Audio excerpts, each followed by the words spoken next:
Assalamualaikum sahabat berislam, apa kabar kalian hari ini? Semoga selalu sehat dan selalu dirahmati Allah Subhanahu wa Ta'ala.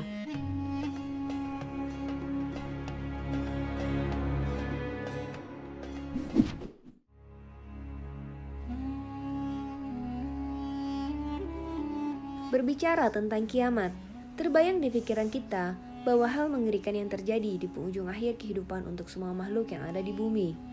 Salah satu rukun iman yang harus diyakini umat Islam. Agar kita lebih yakin terhadap datangnya hari kiamat, sudahkah kita memahami fungsi dari beriman kepada hari kiamat?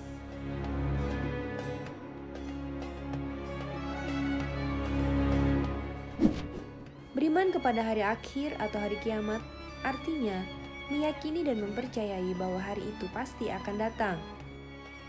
Dalam buku Rukun Iman oleh Huda Rahman disebutkan, pada hari itu alam semesta beserta seluruh isinya akan hancur.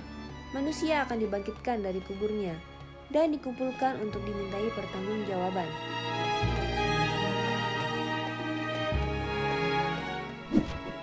Waktu datangnya hari kiamat hanya Allah Subhanahu wa Ta'ala yang tahu.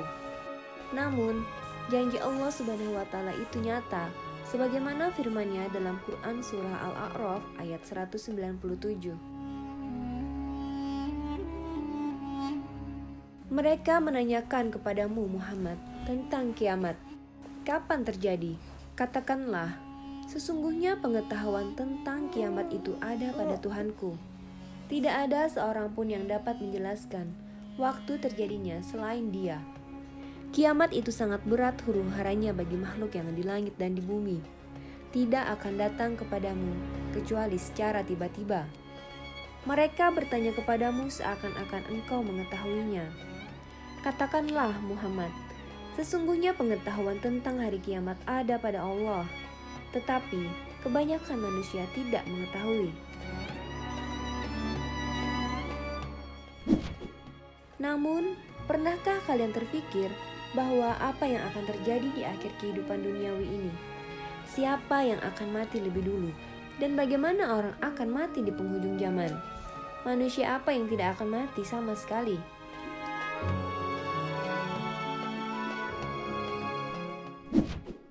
Dalam Al-Quran, Allah Subhanahu wa Ta'ala telah menyebutkan bahwa malaikat maut bertugas untuk mengambil nyawa setiap makhluk di bumi.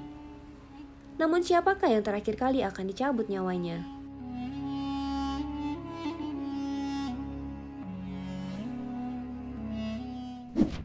Ada beberapa hadis tentang hal tersebut dari para sahabat. Rasulullah SAW pernah bertanya kepada malaikat maut, siapa yang tersisa dari ciptaannya? Karena dia adalah yang paling berpengetahuan dari mereka yang tersisa. Syekh Sholih Al-Munjid dalam Maut Al-Malaikat menjelaskan, nantinya Allah akan memerintahkan malaikat maut untuk mati paling akhir dari semua makhluk. Namun saat di alam kematian, malaikat maut nantinya tidak akan melalui cara yang sama seperti makhluk lainnya. Oleh karena itu, orang terakhir yang meninggal setelah malaikat meniup sangkakala adalah Jibril, Israfil, dan yang terakhir adalah malaikat maut yaitu Israel. Malaikat sebagaimana disebutkan dalam banyak riwayat ditakdirkan untuk mati. Karena semua ciptaan Allah Subhanahu wa Ta'ala termasuk manusia, jin, dan makhluk-makhluk lainnya akan mati. Hal ini dijelaskan dalam Quran surah Az-Zumar ayat 68 yang artinya, dan sangkakala pun ditiup, maka matilah semua makhluk yang di langit dan di bumi, kecuali mereka yang dikehendaki Allah. Kemudian ditiup sekali lagi sangkakala itu. Maka seketika itu mereka bangun dari kuburnya, menunggu keputusan Allah. Quran surah Az-Zumar ayat 68.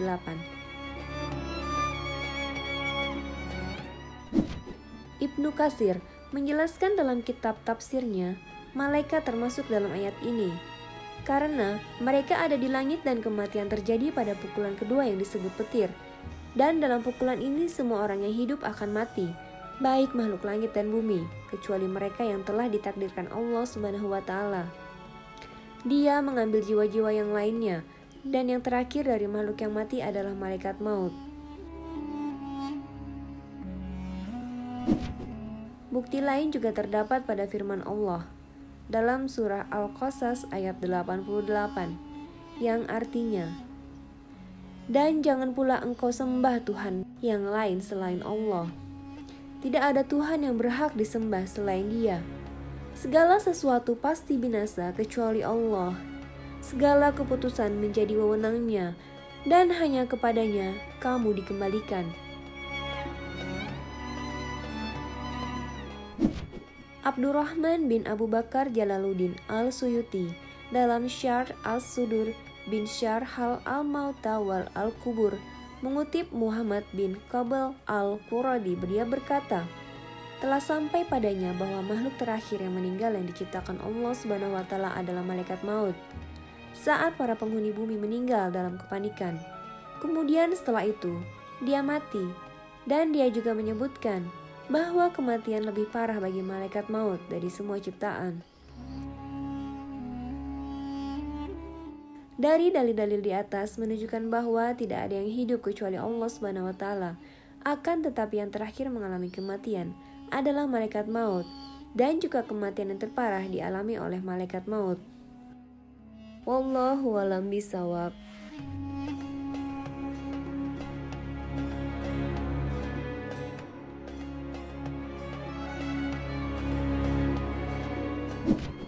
Dengan menambah pengetahuan tentang hal ini, semoga dapat memperkuat keimanan kita dan kecintaan kita terhadap Allah dan Rasul-Rasulnya.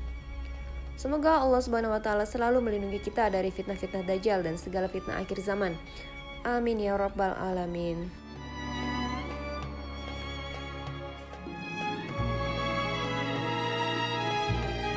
Nah, itu tadi sahabat penjelasannya. Semoga bisa membawa manfaat untuk kita semua. Terima kasih sahabat berislam. Kebenaran hanya milik Allah Subhanahu wa taala. Wassalamualaikum warahmatullahi wabarakatuh.